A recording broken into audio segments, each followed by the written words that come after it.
समस्त को नमस्कार करुच्ची आपण मैंने देखुंत मोर यूट्यूब चैनल लगस एंड फेलोशिप मु आपण भाई सरोज नायक आ समय पाई निमंते परमेश्वर को मु धन्यवाद दिए।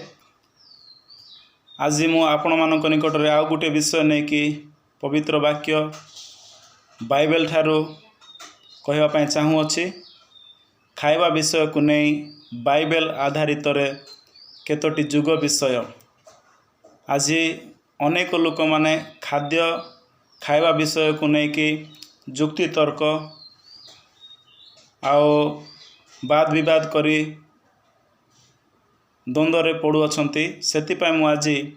खाइबा विषय को लेकिन बाइबल रे केतोटी जुग आओ को जुग रे केमिति परमेश्वर खाइबा विषय को लेकिन व्यवस्था देइथिले। तो आसंतु समय को नष्ट न करी देखिबा बाइबल रे प्रथम आम देखा निष्पाप जुग जो समय आदम अबा एदन उद्यान रे बास करुले से समय परमेश्वर खाद्य खाइबा विषय को नहीं क्यों प्रकार व्यवस्था देथिले जहाँकि लिखाई आदि पुस्तक 1 पर्व 28 रु 30 पद ये प्रकार लिखाई 28 पदरे आ परमेश्वर से आशीर्वाद कले पुणी परमेश्वर से कहले प्रजावंत और बहुवंश हुओ पुणी पृथ्वी की परिपूर्ण करी भसीभूत कर आ जलचर मत्स्यगण और केचर पक्षीगण और भूचर उरगामी जंतुगण उपर कर्तृत्व कर। 29 पदरे परमेश्वर आहरी कहले देख आंबे भूमिस्थ सबु सबीज शाख और सबु सबीज फलदायक वृक्ष तुमको देलु ताहा तुमनकर खाद्य हेब। 30 पदरे पुणी पृथ्वीस्थ समस्त पशु और केचर पक्षी और भूचर उरगामी जंतु यही समस्त प्राणी को भक्ष्य निमंते आंबे सबु हरित शाक देलु से तहिरे सेहीपरि हेला। तो यही निष्पाप जुगरे परमेश्वर मनीष जाति को अर्थात आदम अबा को खाद्य विषय को नहीं कहते जे तुम्हें सबीज शाख जहाँ को आम कह साग आउ लिखाई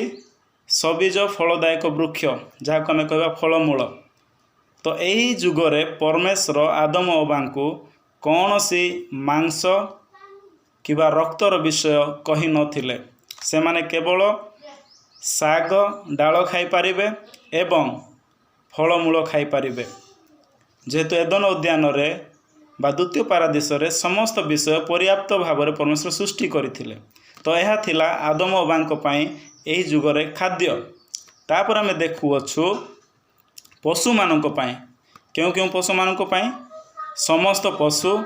केचर पक्षी एवं भूचर उरगामी जंतु ये समस्त पशु मानक पई परमेश्वर कौन खाद्य देले ना सबु हरित शाक देलु तहिरे से पर हेला। तो से माननको घास ढालपत्र यही समस्त विषय खाद्य पाई परमेश्वर देले। सिंह माने मध्य कौन सी मांस खाऊ नथिले बाघ माने मध्य कौन सी मांस खाऊ नथिले। तो समस्त जीवजंतु मानक पई परमेश्वर हरित शाक बा सबु हरित शाक गुड़ाक बा घास ढालपत्र से मानकु खाद्य भाव में देइथिले। जेतेबेले आदम बा पाप कले पाप करिबा परि शेष आम देखुअछु एदन उद्यान परमेश्वर मनीष जाति को बाहर कले आ जीवजंतु मानक मध्य शत्रुता सृष्टि हैला। एक आरेक से माने आक्रमण करी आ बध करिकी मांस रक्त समस्त विषय खाई लागिले। आ ए प्रकार आदम अबा परवर्ती पीढ़ी मध्य खाइथिबो काईकि ना ताहा परे पाप परे से मानकु परिश्रम करने को पड़ा मुंडर जाल तुंड को न पड़े कौन सी खाद्य मिलिब ना यही प्रकार अवस्था से माने मांस रक्त खाइबा को लगिले। आउ गोटे विषय से समय परमेश्वर लिखित आकार रे कौन सी व्यवस्था देले नहीं। मनुष्य जेहेतु शैतान अधीनस्थ है पापर अधीनस्थ है निज इच्छा से जीवन यापन काटिला। आउ जल प्लावन समय आम देखुछु से समय लोक मैंने समस्ते नष्ट हो गले। आ परमेश्वर नहंक परिवार सहित केतोटी जीवजंतु को जहाज रे प्रवेश कर से रक्षा कला परे आम देखुअछु आउ खाद्य अनुसार 3 नंबर जुग जहाँकि मनुष्य शासित जुग नहंकर जहाज रु बाहरी आसिला पर आम देखुअछु आउ गोटे आज्ञा परमेश्वर नह एवं तांकर पीढ़ी मानकु खाद्य विषय को लेकिन से व्यवस्था जो अच्छा जहाँकि आदि पुस्तक 9 पर्व 1-4 पद ये लिखाही एत्युतारे परमेश्वर नह और ताहांक पुत्र मानक आशीर्वाद करी कहले तुमे मैंने प्रजावंत और बहुवंश होई पृथ्वी को परिपूर्ण कर पृथ्वीस्थ समस्त पशु और केचर पक्षी भूचर और उरगामी जंतु समुद्रर मत्स्य समस्ते तुमମାନଙ୍କ ठारू भीत और संख्यायुक्त हेबे से समस्त तुमମାନଙ୍କ हस्तरे समर्पित अटंती प्रत्येक गमनशील प्राणी तुमମାନଙ୍କର खाद्य हेब आउ आंबे हरित शाक परी यही समस्त तुमମାନଙ୍କୁ देलु। एटी देखंतु खाइबा विषयर व्यवस्था चेंज हो गला। नहंक आदमंक समय केवल शाग आउ फल मूल थिला किंतु नहंक समय खाद्यर व्यवस्था चेंज हैला। एटी कहउचंती परमेश्वर 3 पदरे जे समस्त प्राणी तुमମାନଙ୍କର खाद्य हेब से केमती हेब हरित शाक परी जेमती कि आदमंक समय दिया आ फलमूल आ शाग ठीक से प्रकार समस्त प्राणी तुम्हें खाई पारिबो। को प्राणी को समस्त पशु केचर पक्षी भूचर उरगामी जंतु समस्त मत्स्य तुम्हें खाई पारिबो आ सेहा ए समस्त प्राणी तुमर हस्त दिन हो गले आ तुम्हें खाई पारिबो। किंतु एई नहंक समय देइथिबा खाइबा पीबार व्यवस्था बा मनुष्य शासित समय जुगरे देइथिबा व्यवस्था रे परमेश्वर कहउचंती रक्त किंतु संपूर्ण मना कहीं रक्त रे प्राणीर प्राण अच्छी आउ प्राणर सुगंधी अनुसार सुगंधीर ग्रहण बा नैवेद्यर ग्रहण अनुसार परमेश्वर रक्त नहीं अच्छंती। तो परमेश्वर मनुष्य जाति को रक्त कौन सी जुगरे दे नाहांती। तो यही नहंक समय आम देखुअछु से माने समस्त जीवजंतु को खाई पारिबे किंतु रक्त खाई पारिबे नाही। तो वर्तमान आम देखुअछु नहंक ठारू 3टी पीढ़ी सेम हाम जाफेत किंतु सेम को पीढ़ी रो अब्राहम आसिले। अब्राहम को समय आम देखुछु पृथ्वी रे केही भी परमेश्वर को बा परमेश्वर को विषय केही भी अनुसंधान करू नथिले। केवल अब्राहम जणे ही सत्य परमेश्वर को अनुसंधान कले और परमेश्वर विश्वास करने द्वारा से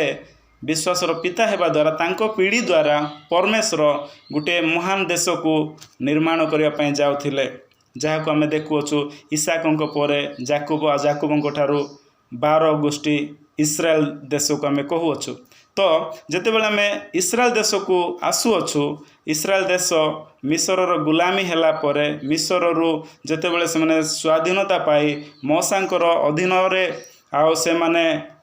प्रतिज्ञा देश को यात्रा करूअछंती से समय आम देखुअछु आउ गोटे व्यवस्था परमेश्वर केवल इस्राएल लोक मानकु मौसांक दे देउअछंती जहाँ को आम कहिबा व्यवस्थार जुग। आपण मानकु कहले आम जेते भी विजातीय लोक माने नहंकर होई पारे हाम वंशरू होई पारे सेमर अन्य पीढ़ी किबा जाफेतर पीढ़ी आम आसी अच्छु किंतु अब्राहमक पीढ़ी केवल इसाक जाकुब एवं 12टी गोष्ठी जहाँ को इस्राएल कहू से पीढ़ी आसी अच्छी आउ एही इस्राएल लोक मानकु परमेश्वर मौसांक दे खाइबार व्यवस्था देले जहाँ कि लेव्य पुस्तक 11 अध्याय लिखाही तुम मानकु सेठी लिखाही प्रथम पद बहुत सुंदर भाव में अनंतर सदाप्रभु मौसा और हारण को कहले इस्राएल संतानगण को कुह क्या कुह इस्राएलीय संतानगण को आ इस्राएल संतानगण क्या आसी जाकुबंक ठारू जाकुब क्या ठारू इसाकंक ठारू इसाक क्या ठारू अब्राहमंक ठारू आ अब्राहमंक द्वारा परमेश्वर प्रतिज्ञा देशर आउ मनोनीत करथिले आउ एही इस्राएल लोक मानक निमंते परमेश्वर से मानक निमंते खास करिकी खाइबा पीबार व्यवस्था से मानकु अन्य प्रकार देइथिले। आज मंडली रे विश्वासी मानक मध्य खाइबा पीबार कथा जेतेबेले आसुअछि से माने सीधा सड़क बाइबल रु लेव्य पुस्तक को बाहर करिकी से माने जुक्ति तर्क करूछंती किंतु से माने जानु नाहंती जे से मानकर वंश पीढ़ी काहाठारु आसीछि। मु सबले कहे आमानकर पीढ़ी आमे जेहेतु विजातीय लोक आमे नहंकर अन्य संतान मानक ठारु जात हे अछु ना कि अब्राहमक ठारु। तो जेतेबेले लेव्य पुस्तक 11 पर्व आमे पढ़ू यही जो खाइबा व्यवस्था परमेश्वर मौसांक द्वारा इस्राएलीय लोक मानकु अर्थात 12टी पीढ़ी को ही देइथिले जो माने कि मिस्ररू बाहरी आसीथिले एवं किणानक को बा प्रतिज्ञा देश को यात्रा करुथिले से मानकु दिया हेछि। आम जो नूतन नियम आसुचु प्रेरित पुस्तक जितेबले पीतर 10 और 11 अध्याय दर्शन देखुअछंती जे गोटे चादर स्वर्गर ओह्लई आसूची आ सेठी विभिन्न प्रकार सरीसृप जीवजंतु अच्छी से समय पीतर को कह जाउची 3 थर उठ काटिकी खाओ से समय पीतर कौन कहते आमे मु जिहुदीय लोक मु इस्राएलीय लोक आमर व्यवस्था लिखाई अशुचि पदार्थ बा अशुचि जीवजंतु को मु खाई पारिबि नाही। तो प्रिय प्रभुंक लोक माने प्रिय भाई माने आमे एटी देखुअछु एही जो व्यवस्था जुगरे मौसा को देकी खाइबा विषय को लेकिन परमेश्वर जो व्यवस्था देथिले ताहा केवल जिहुदीय मानक पाए आमे शेष जुग जहाँकि खाइबा विषय को लेकिन देखुअछु अनुग्रह जुग अनुग्रह जुगर किए आसूची इस्राएल लोक मानक ठारू जो माने प्रभु को ग्रहण कले से माने होचंती जिहुदीय ख्रिस्टियन आउ विजातीय मानक ठारू जो माने प्रभु जीशु ख्रीष्ट को ग्रहण कले से माने होचंती विजातीय ख्रिस्टियन। तो एबे जेतेबेले मंडली को प्रभु जीशु ख्रीष्ट अनुग्रह जुगरे स्थापन करुअछंती एबे एही मंडली को बा एही जुगरे अनुग्रह जुगरे परमेश्वर खाइबा विषय को नहीं आउ गुटे व्यवस्था देउअछंती जहाँकि लिखाई आउ रोमियो पुस्तक 14 पर्व सेठी एही प्रकार लिखाई मुझे से विषय पढ़ी तेबे वीडियो अधिक हो सेठी लिखाई जार विश्वास दुर्बल से साग खाओ बा पनीपरिबा खाओ आ जार किछि असुविधा नाई से मांस खाओ। जो व्यक्ति जेकोसी मांस खाऊची ताहाको न खाइबा व्यक्ति विरोध न करू आ जे मांस खाऊची से न खाइबा लोक को बाध्यता न करू जेहेतु ईश्वर राज्य खाइबा पीबारे नुहे धार्मिक शांति एवं पवित्रतार अच्छी खाइबा पीबा विषय को नहीं आमे जुक्ति तर्क करिबा नाही जेहेतु परमेश्वर जहाँ भी सृष्टि करि अछंती ताहा सूची करिके सृष्टि करि अछंती जो मनीष पाई जहाँ बाधार कारण हुए से विषय ठारू से पृथक रहिले भल। तो अनुग्रह जुगर आमे देखुअछु जे परमेश्वर प्रभु जीशु ख्रीष्ट द्वारा खाइबा विषय को नहीं यही प्रकार कहउअछंती जे जहाँ खाइबा इच्छा करुअछि से ताहा खाऊ न खाइबा लोक को बाध्यता न करू आ न खाइबा लोक को घृणा न करू जहाँ जे इच्छा करुछि से प्रकार हो। किंतु जेतेबेले आमे प्रेरित पुस्तक 15 अध्याय जेरूसालेम रो परामर्श बा जेरूसालेम काउंसिलिंग रे जेतेबेले जिहुदीय माने ख्रिस्टियन विजातीय ख्रिस्टियन मानक प्रति यही प्रकार अभियोग करुअछंती जे से मानकु मौसांकर व्यवस्था को मानिबाकू पड़िबो परित्राण पाइबाकू हेले मौसांकर व्यवस्था द्वारा अनुसार सुन्नत विधि हेबाकू पड़िबो आ सेही समय रे एही 11 जन आउ 12 जन शिष्य माने बसिकी कथबार्ता करुचंती जहाँ को आमे काउंसिलिंग कहबा से समय रे से 12 जन शिष्य मानकर निष्पत्ति अनुसार आमे देखुअछु जहाँ कि प्रेरित पुस्तक आउ 15 पर्व 19 पदरे लिखाई से प्रकार लिखाई किंतु प्रतिमा संबंधी असुचिता परदार श्वासरुद्ध द्वारा मृत प्राणी और रक्तरू पृथक रहिबा निमंते आमे माने से मानकु लेखुअछु 28 पदरे लिखाई कारण प्रतिमा निकटरे उत्सर्गीकृत प्रसाद रक्त श्वासरुद्ध द्वारा मृत प्राणीर मांस परदारू पृथक रहिबा एही केतोटी आवश्यक विषय व्यतीत विजातीय ख्रिस्टियन मानक उपरे आउ अधिक भार न देबाकू पवित्र आत्मा ओ आमनक दृष्टि रे विहित बोध हैला। तो ए जगह रे एही 12 जन शिष्य मानक द्वारा पवित्र आत्मा कहूअछंती जे जो माने प्रभु जीशु ख्रीष्ट को ग्रहण करि अछंती से माने रक्तरू एवं मृत प्राणीर मांसरू पृथक हेबार अछि। तार अर्थ समस्त मांस खाई पारिबे किंतु रक्तरू एवं पृथक श्वासरुद्ध द्वारा मरी जाइथिबा मांसरू पृथक हेबार अछि। तो प्रिय बंधुगण परमेश्वर प्रत्येक जुगरे रक्त को संपूर्ण भाव में मना करि अछंती कारण रक्त रे प्राणीर प्राण अछि ଆଉ ପ୍ରାଣ ବଦଳରେ ରକ୍ତକୁ ବଳିଦାନ ବା ଉତ୍ସର୍ଗ କରାଯାଏ। ଆଉ ପ୍ରାଣୀର ରକ୍ତରେ ସମସ୍ତ ପ୍ରକାର ରୋଗ ଅଛି।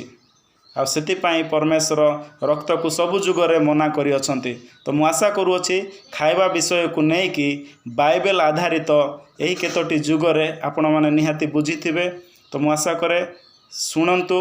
ସବସ୍କ୍ରାଇବ୍ କରନ୍ତୁ, ଅନ୍ୟମାନଙ୍କୁ ସେୟାର କରନ୍ତୁ ଆଉ କମେଣ୍ଟ କରନ୍ତୁ। ନମସ୍କାର।